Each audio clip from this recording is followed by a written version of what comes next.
interest is haram and scary. Assalamu alaikum rahmatullahi wa barakatuhu. So obviously riba, what it is that you are adding something extra to certain products, like you're selling gold for gold or not, by not receiving something when a contract is signed, or you're paying extra in return for extension of a loan, is haram.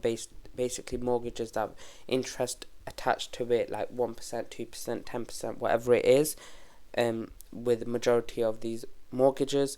And in Surah Al-Baqarah, listen to this verse because this is a scary bit.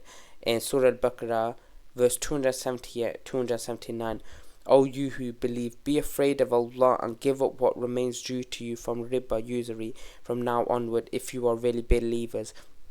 And if you do not do it, then take a notice of war from Allah and His Messenger. So you can see that how scary, and obviously interest being haram. Obviously if you need to get a loan or something, you must get one that from an Islamic bank that is Sharia compliant, and it is bordered by scholars of Islam, true scholars of Islam. So stay away from interest. Do not get involved in it. If this is something that you've taken an interest-based loan, make sure to repent to Allah subhanahu wa ta'ala, because Allah subhanahu wa ta'ala is at-tawwab. Feel really remorse and never ever go back to even thinking about it. And there's a lot of cases where people resort to interest when it comes to getting a home. Forget getting a home and focus on renting a home.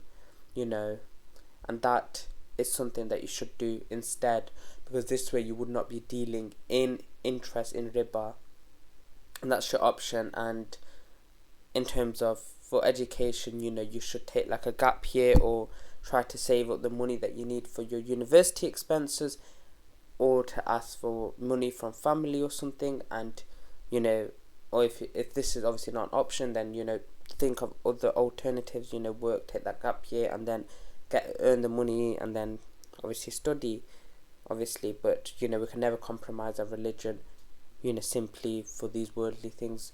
And education is not a necessity. And in terms of home, you can rent a home, and there's always alternatives out there.